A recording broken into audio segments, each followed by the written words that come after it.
ನನ್ನ ಪಕ್ಷದ ಎಲ್ಲ ಪ್ರಮುಖರು ಈಗಾಗಲೇ ವಿಚಾರಗಳನ್ನು ಪ್ರಸ್ತಾಪ ಮಾಡಿದ್ದಾರೆ. ಆದ್ರೆ ಸಿದ್ದರಾಮಯ್ಯ ಅವರೊಬ್ಬರು ವಕೀಲರಾದ ಕಾರಣ, ನಾನು ಒಂದು ವಕೀಲನಾದ ಕಾರಣ ಮತ್ತು ಕಾನೂನು ಮಂತ್ರಿಯಾಗಿದ್ದ ಕಾರಣ ಸಿದ್ದರಾಮಯ್ಯ ಅವರಿಗೆ ಎರಡು ಪ್ರಶ್ನೆಗಳನ್ನು ಕೇಳಿ ಸಾರ್ವಜನಿಕರ ಹಾದಿ ತಪ್ಪಿಸುವ ಕೆಲಸ ಮಾಡಬೇಡಿ ಅಂತ ಹೇಳಲಿಕ್ಕೆ ಇಷ್ಟ.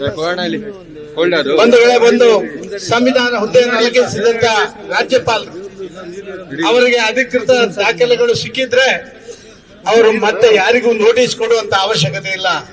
ಪ್ರೈಮಾ ಫೇಸಿ ಆ ಎವಿಡೆನ್ಸ್ಗಳು ಆ ದಾಖಲೆಗಳಲ್ಲಿ ಲಭ್ಯ ಆದ್ರೆ ಸೋಮೋಟೋ ಅವರು ಯಾರಿಗೂ ಬೇಕಾದ್ರೂ ಕೂಡ ಈ ಪ್ರಾಸಿಕ್ಯೂಷನ್ಗೆ ಅಥವಾ ಎನ್ಕ್ವೈರಿಗೆ ಆದೇಶ ಮಾಡಬಹುದು. ಆದ್ರೆ ನಮ್ಮ ರಾಜ್ಯಪಾಲರು ಎಷ್ಟು ಚೆನ್ನಾಗಿ ನಡ್ಕೊಂಡ್ರು.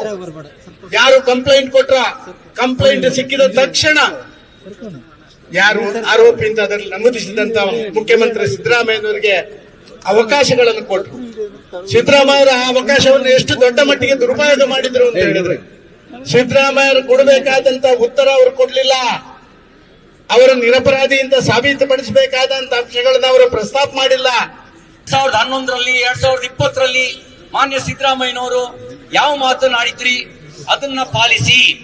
ನೀವು ಎರಡು ನಾಲಿಗೆಯವರು ಆಗಬಾರದು, ಅವತ್ತೊಂದು ಇವತ್ತೊಂದು ಆಗಬಾರದು.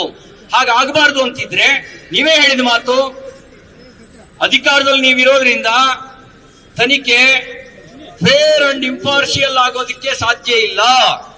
ಅದಕ್ಕಾಗಿ ಸಿದ್ದರಾಮಯ್ಯ ಯು ಶುಡ್ ರಿಸೈನ್. ನಾವು ಅದನ್ನೇ ಹೇಳೋದು. ನೀವೇ ಹೇಳಿದ್ರಲ್ವಾ, ನೀವು ಮುಖ್ಯಮಂತ್ರಿ ಸ್ಥಾನದಲ್ಲಿ ಇದ್ದು ತನಿಖೆ ನ್ಯಾಯಯುತವಾಗಿ ನಡಿಬೇಕಾ ಬಾಳ್ವಾ? ನಿಮಗೆ ಪ್ರಜಾಪ್ರಭುತ್ವದಲ್ಲಿ ನಂಬಿಕೆ ಇದೆಯಲ್ವಾ? ಅವತ್ತು ಮುಂದುವರೆದು ಹೇಳಿದ್ರಿ, ಕಾನೂನು ಬಗ್ಗೆ ಗೌರವ ಇದ್ರೆ, ಪ್ರಜಾಪ್ರಭುತ್ವದಲ್ಲಿ ನಂಬಿಕೆ ಇದ್ರೆ ತಕ್ಷಣ ರಾಜೀನಾಮೆ ಕೊಡ್ಲಿ. ನಾನು ನೀವು ಎಲ್ಲ ನಿಮಗೆ ವಾಪಸ್ ಕೇಳಕ್ ಬಯಸೋದು.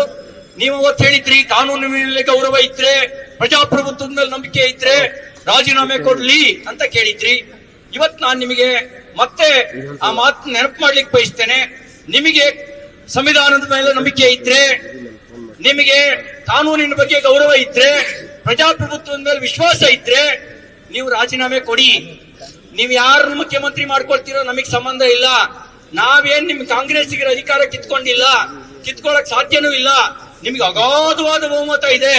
136 ಜನ ನಿಮಗೆ ಶಾಸಕರಿದ್ದಾರೆ.